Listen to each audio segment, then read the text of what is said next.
Sindicato dos Petroleiros do Rio de Janeiro realizou, em abril, sua eleição para a próxima diretoria da entidade. Foram 4 dias de votação nas diversas unidades da Petrobras, em empresas privadas e na sede do sindicato.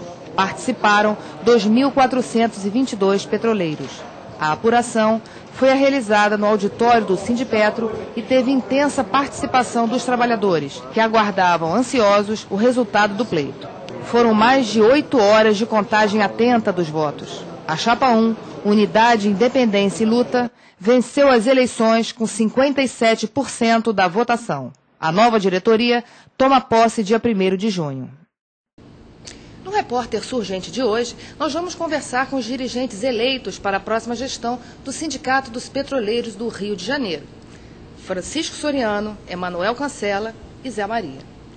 Emanuel, quais são as prioridades da nova gestão do Sindicato dos Petroleiros? Bom, a nossa principal finalidade nessa gestão, e conforme compromisso da nossa chapa, vai ser acabar com as discriminações com aposentado e pensionista. Haja vista que o fim das discriminações sempre foi bandeira de luta da categoria petroleira, em todos os tempos, né? E agora, mais que nunca, o cancelamento dos leilões da Agência Nacional de Petróleo, que na verdade é a privatização do nosso petróleo e gás. Então, com certeza que essas duas tarefas são prioritárias e nós não vamos poupar energias para acabar com essa discriminação com o aposentado e pensionista e cancelar os leilões de petróleo. Além disso, o Sindipetro RJ é uma entidade que está inserida no contexto da sociedade e nós vamos estar juntos nas lutas, vamos continuar presentes nas lutas pela soberania nacional, né? O MST é nosso principal parceiro, a gente tem orgulho de ser citado por eles como principal parceiro. Nós vamos estar ajudando ao Sem Terra a avançar na reforma agrária e com certeza eles estarão nos ajudando também para acabar com os leilões de petróleo. E a questão da Vale do Rio Doce, para nós é emblemática essa venda, né, essa privatização fraudulenta, criminosa, contrária aos interesses da nossa nação. Nós vamos brigar muito para reverter, para que a Vale do Rio Doce volte a ser novamente uma empresa nacional, né, com a função social que a Petrobras tem, apesar de todos os esfacelamentos da nossa empresa. Mas a Vale do Rio Doce hoje está em mãos totalmente privadas, isso é muito ruim. E a venda foi criminosa. Haja vista que ela foi vendida por 3 bilhões e 300 mil reais e o Comitê de Avaliação da Vale avaliou o patrimônio da Vale do Rio Doce em 40 bilhões de dólares. Repetindo, o comitê avaliou em 40 bilhões de dólares o valor patrimonial da Vale do Rio Doce e ela foi vendida em 1997 por 3 bilhões e 300 milhões de reais. Isso é um crime lesa pátria, nós vamos botar muita energia junto com o movimento social para a gente rever essa venda. Vamos aprofundar o uso da web rádio, que a gente já criou, e com certeza aí a diretoria unida, que sempre fomos, vamos criar a TV web, né, e a serviço não só dos petroleiros, mas de toda a classe trabalhadora. Acho que essas questões já são, já vai preencher com certeza o próximo mandato e já é uma meta bastante ambiciosa da nossa chapa. Soriano, seu comentário.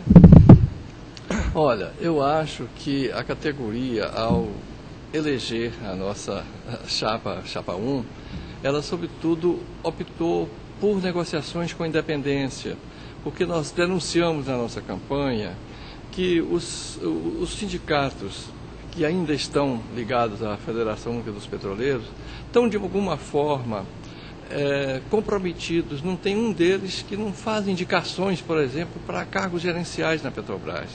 Isso é muito ruim porque, no mínimo, cai no descrédito do petroleiro, do trabalhador, porquanto fica no ar um cheiro de pelegagem. Aquele dirigente que segundo o dicionário Aurélio, diz estar a serviço do trabalhador, mas de fato está a serviço do patrão. Está ali para maciar, como é também aquele couro que fica entre a sela e o lombo do animal, fazendo o papel exatamente de amortizar as contradições entre o trabalhador e o patrão. Então, isso, de certa forma, e fazemos questão de reconhecer nos companheiros da outra chapa, valorosos companheiros, mas alguns realmente equivocados, em que acredita nessa possível aliança de interesses ou essa simbiose entre interesses antagônicos poderem ficarem em mesa de negociação ou mesmo na luta sindical contemporizando. Então, acho que uma aliança que deu certo, o companheiro Manuel falava aqui, da nossa rádio web, o projeto nosso de o quanto antes inaugurarmos a TV também, a web, né, via internet, também essa aliança com a TV comunitária. Nós queremos saudar, o Cláudia, o Rosa, que a TV comunitária está de vento em popa. E eu gostaria, companheiro Manuel, que a gente aqui, Zé Maria, já assumisse um compromisso de negociar planos mais ousados com a TV comunitária. Por exemplo, de a gente poder, por exemplo, programas como esse passarem em todo o Brasil, e uma grande aliada nossa, que é a Associação dos Engenheiros da Petrobras, tem esse plano lá. Então, você tem aquele programa Debate Brasil, que vai ao ar em 70 emissoras de televisão. Isso é de um alcance fantástico. Acho também que, eu falava aqui da EPET, essa nossa aliança com os sindicatos que hoje estão a construir a Frente Nacional dos Petroleiros, isso é um plano muito importante, um projeto muito justo, em que a gente tem que aprofundar não somente essa discussão, como essa realização de a gente não pensar somente em termos regionais. O movimento petroleiro é um movimento nacional, precisa estar articulado e fazemos questão de dizer aqui, de ressaltar, nós nunca nos recusamos a sentar junto em negociações com a Frente Única dos Petroleiros. Eles é que o tempo todo fazem questão de dizer para a direção da Petrobras que se a gente estiver na mesa, ou se a FNP estiver, eles não estarão. O que eles temem, né, nessa negociação? Então, isso daí a gente quer também o tempo todo cobrar e que os trabalhadores de todo o Brasil saibam disso, que não há da nossa parte nenhum sectarismo. A gente acha que nós somos o argumento, não somos o xingamento e não tememos o debate. Mas o Repórter Surgente não é exibido só no Rio de Janeiro. Diversos municípios do Brasil também estão reprisando o nosso Repórter Surgente. E, Zé Maria, comenta você, o que você acha que são as prioridades da próxima gestão? Companheira jornalista, em primeiro lugar, quero agradecer o convite a me feito para participar desta mesa redonda e poder dizer de viva voz às companheiras e os companheiros que nos elegeram, dando o seu voto à unidade, independência e luta, a chapa número 1, consagrada nas urnas, aonde no pleito passado não foi possível termos uma votação esmagadora, mas pelo menos foi consagradora. E isso foi importante, porque na realidade a categoria sabe que somente esta chapa, composta por valorosos companheiros, que aqui eu poderia destacar a toda a chapa, mas ficarei aqui em 4 nomes bem relevantes dentro dessa luta, do espírito de luta, da credibilidade que traduziu na nossa luta o companheiro Emanuel Cancela, que é ao nosso lado, do companheiro Soriano, ausente, é evidente, por compromissos realmente externos, companheiro Munhoz, o companheiro Laerte, que também está deixando essa diretoria, um valoroso companheiro de luta, que não tem faltado um só minuto da sua vida, dos seus familiares, para se dedicar realmente a essa luta. E o companheiro também, Espinheiros, para não enumerar toda a chapa.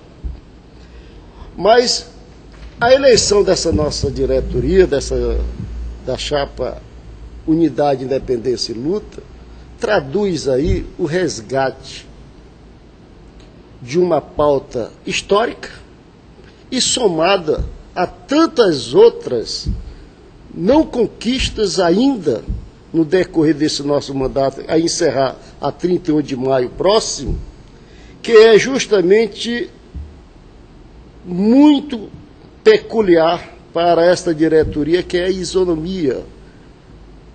É buscar com que o aposentado e a pensionista ou pensionista conquiste realmente junto à direção da empresa, ou mesmo através da justiça, a sua condição de direitos que até então tem sido excluído da nossa vida, dos aposentados, e eu aqui me incluo porque sou um aposentado também. Por outro lado, ainda buscando essa condição desses direitos, nós temos aí o problema dos companheiros da Interbras, da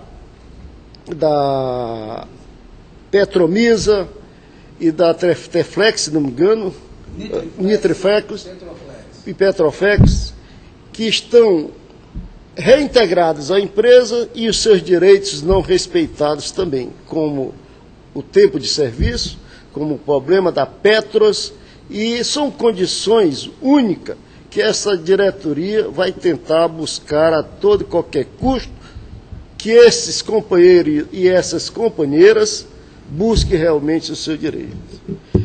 No que tange o campo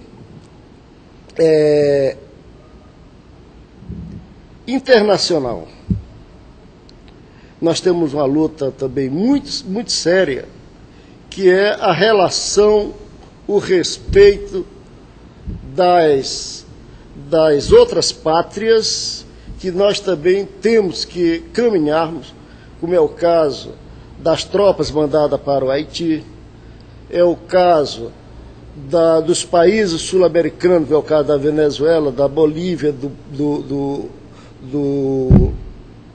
Peru, que a gente, na realidade, aquilo que a gente não quer para a nossa pátria, também não vamos querer, evidentemente, que a Petrobras seja totalmente majoritária nesses países, muitas das vezes colocando a população em situações difíceis, como a gente mesmo viu, e foi, sem dúvida nenhuma, a causa maior da vitória no Peru, que o seu governo indenizou a Petrobras e neste governo Lula aceitou pacificamente, sem nenhum prejuízo evidente para o nosso país. Estamos lá vivendo em condições, vamos dizer aí, respeitosas.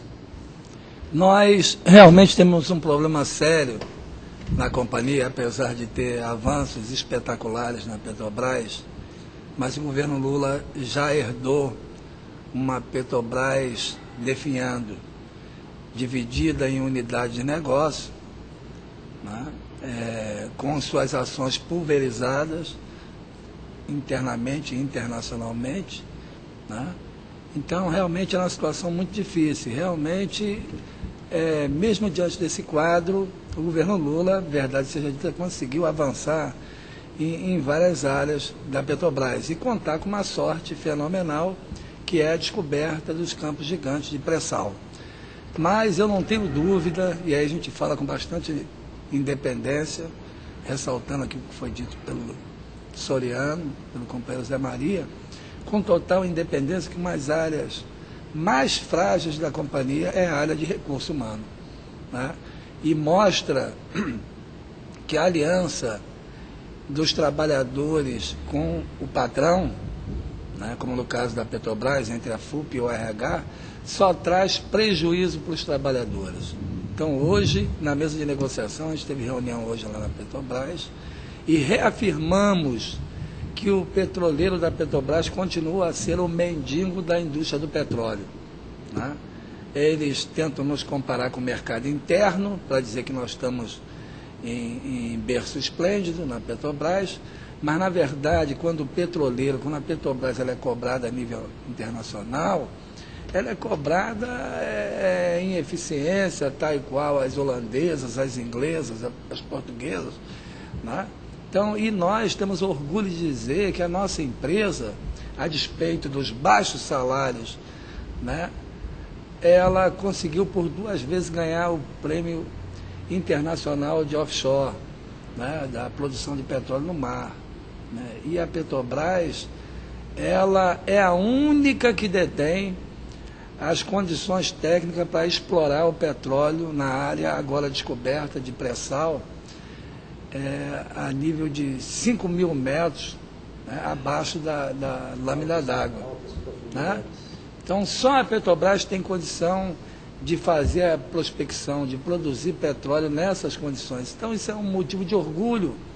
Isso é a criação do petroleiro da Petrobras, de companheiros nossos que criaram, que desenvolveram, né, que agora vão ser tremendamente assediados pelas empresas que estão aí concorrendo, né? Então, o desafio é acabar com essa discriminação com aqueles que construíram a Petrobras, que são os aposentados e suas pensionistas, né, e qualificar esse trabalhador da Petrobras para que a gente cada vez ouse mais, avance mais. E quem é que vai ganhar com isso? É toda a sociedade brasileira, né? E essa luta é nossa, para que o petróleo e o gás não seja tratado como uma simples commodities. Eles, quando dizem que o petróleo é uma commodity, eles querem comparar o petróleo com a soja, né? Com arroz, que a gente planta e dá todo ano, dá 2 vezes por ano. Petróleo não. Petróleo é um bem que nós herdamos da natureza, né? Esse país imenso, e esse petróleo, esse gás, ele tem que reverter para a qualidade da vida desse povo. Essa é a nossa luta. Por isso nós não vamos poupar esforços, vamos ocupar todos os espaços, vamos denunciar todos os lesa-pátrias, vamos brigar muito, né? E não vamos nos espelhar em nenhuma luta internacional. Nós vamos olhar aqui para dentro e resgatar a luta do petróleo é nosso, pessoas como Barbosa Lima Sobrinho, como Maria Augusta Tibiriçá, e vamos virar a mesa e não vamos aceitar de nenhum governo, nem do governo Lula, mais nenhum leilão de petróleo. Por isso é importante a independência, porque não adianta o Brasil crescer, não adianta o país criar riquezas como está criando agora, crescer a nível de 5%, ter reservas cambiais, e a gente está colocando esse grande lucro, esse avanço, essa riqueza na mão de quem? Dos banqueiros, dos grandes especuladores. Isso tem que reverter para o povo brasileiro. E o petroleiro tem um papel fundamental nessa história, porque é ele que está dentro da Petrobras, ele que vai desenvolver a tecnologia, e ele, com certeza, que vai ser a vanguarda da defesa das nossas riquezas minerais. Soriano, então a luta contra os leilões de petróleo e gás continua? Continua, Cláudia. E antes eu quero agradecer aí as palavras generosas do companheiro Zé Maria e acrescentar que o que vem aí depois do dia 1º, em termos de incorporação à direção do sindicato, são pessoas como o Antony. Essa chapa foi uma chapa extremamente plural.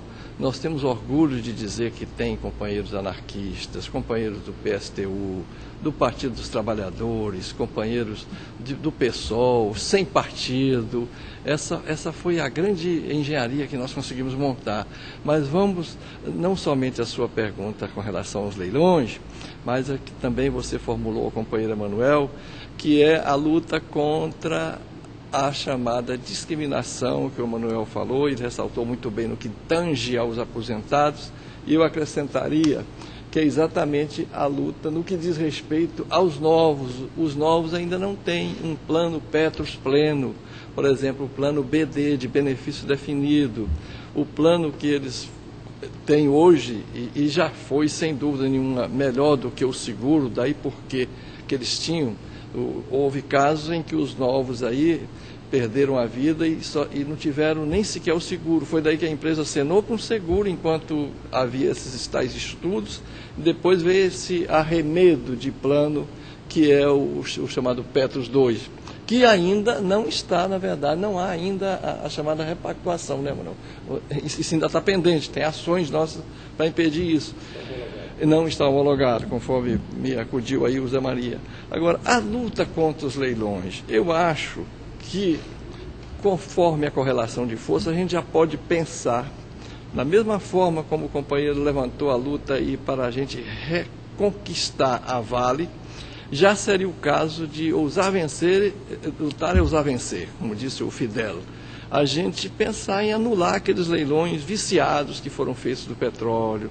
Nós temos aí centenas de casos que a gente poderia aí levantar e partir não só juridicamente para denunciar a população como foi esses leilões já desde a época de FHC, casos em que imediatamente quem arrematou repassou a um preço 100 vezes maior.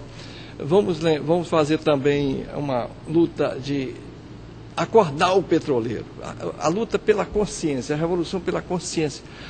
Acho que os companheiros novos precisam acordar no que diz respeito a vestir mais a camisa da empresa, são companheiros valorosos, mas eles, como os trabalhadores, a criação da Petrobras, que foi uma empresa criada de baixo para cima, daí porque eles não conseguiram destruí-la, está muito arraigada no povo brasileiro, tentaram até matar essa memória, mudando o nome para Petrobras, que não deu certo, só durou um dia, mas tiraram o acento. Hoje, na verdade, isso é um anglicismo. O que está escrito é Petrobras. Radiobras tem acento, Eletrobras tem acento, por que Petrobras é que tem que tirar? Por que o governo federal da época, que disse que aquilo estava errado em questão de semântica, que Petrobras seria, na verdade, uma junção que formava Petróleo do Brasil, S.A., e a Eletrobras é a mesma coisa também, a Radiobras é a mesma coisa. Então, lá não interessava vender. Isso era exatamente para quebrar a memória. Isso é uma tática que se usa até em economia. Para matar a memória inflacionária, você muda a moeda. Então, não é mais cruzado, é cruzeiro. Não é mais cruzeiro novo. A Vale do Rio Doce, não, agora é Vale. Isso, para matar a memória. Mas nós queremos resgatar a Vale do Rio Doce. Zé Maria, qual o perfil dessa nova gestão que está iniciando no Sindicato dos Petroleiros agora em junho? Cláudia, o perfil desta nova direção alia-se dois pontos preponderantes, são dois extremos.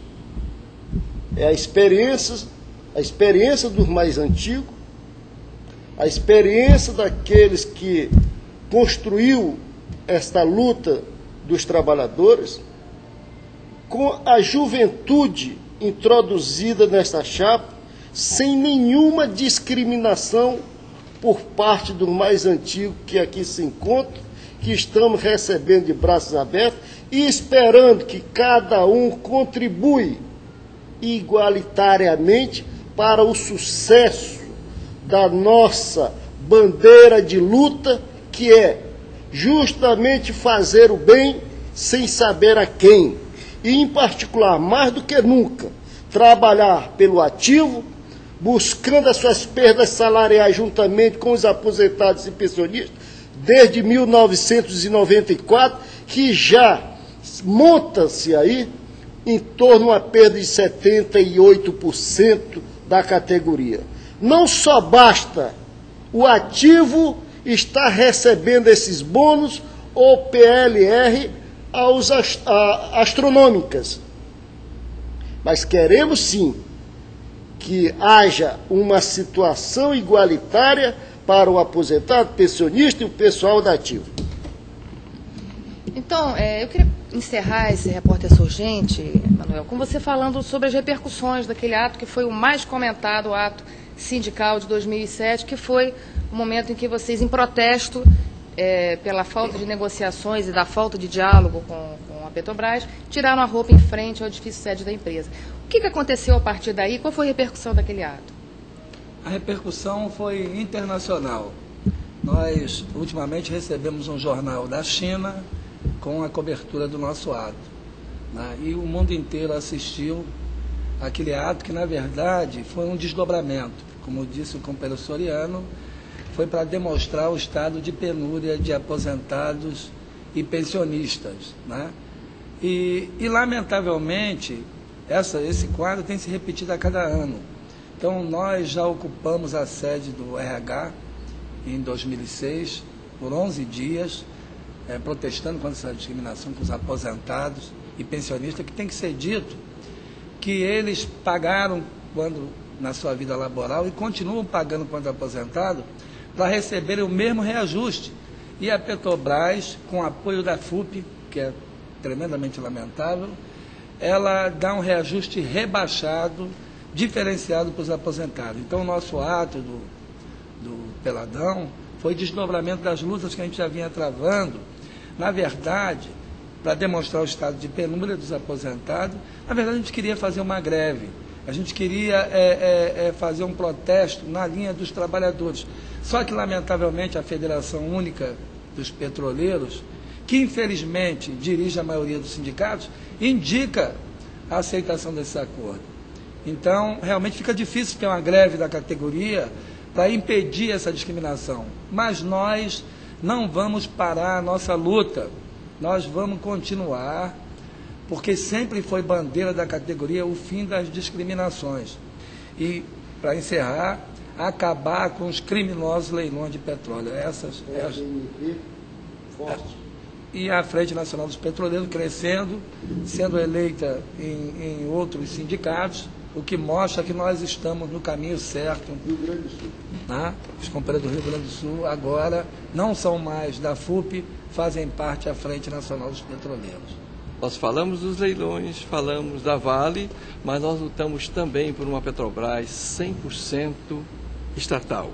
Ou seja, a gente tem muito orgulho de dizer que descobrimos um campo de petróleo, que é o terceiro do mundo, mas a gente quer fazer essa pergunta e, ao mesmo tempo, denunciar para todos os brasileiros.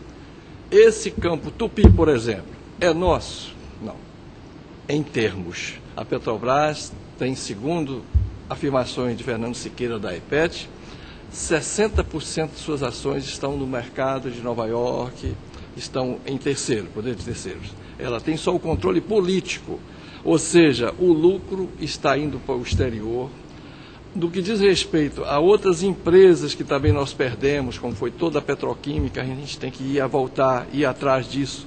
Então, do que diz respeito também ao campo de petróleo Tupi, a gente descobriu foi um consórcio, que hoje ele é só 40% ou 45% brasileiro. Os outros 55% está na mão também dos estrangeiros. Então, se omite isso, então o fanismo tem que também passar por esta busca de recuperar aquilo que perdemos. Então, eu acrescentaria, quando você me perguntou a parte dos leilões do petróleo, no sentido de que a gente lutar por uma Petrobras 100% estatais e também um monopólio estatal do petróleo, por que não? Foi quebrado por uma grande negociata, se comprou parlamentares, tal. Se deu igualmente com relação à campanha do segundo mandato de Fernando Henrique Cardoso. Cada deputado, segundo está na imprensa, cada voto daquele custou R$100 mil aos cofres da nação, para dar um segundo mandato a Fernando Henrique. Tudo coincidiu, foi a mesma época também da quebra do monopólio, dos leilões do petróleo, da grande política massificada de privatizações no Brasil. Aguardem, então, novas manifestações de petroleiros e petroleiras nas ruas, em defesa de seus direitos e contra os leilões do petróleo e gás. Queria agradecer a presença dos novos dirigentes do Sindicato dos Petroleiros, Zé Maria, Manuel Castelo, Soriano. Repórter Surgente, sempre com você. Até a próxima.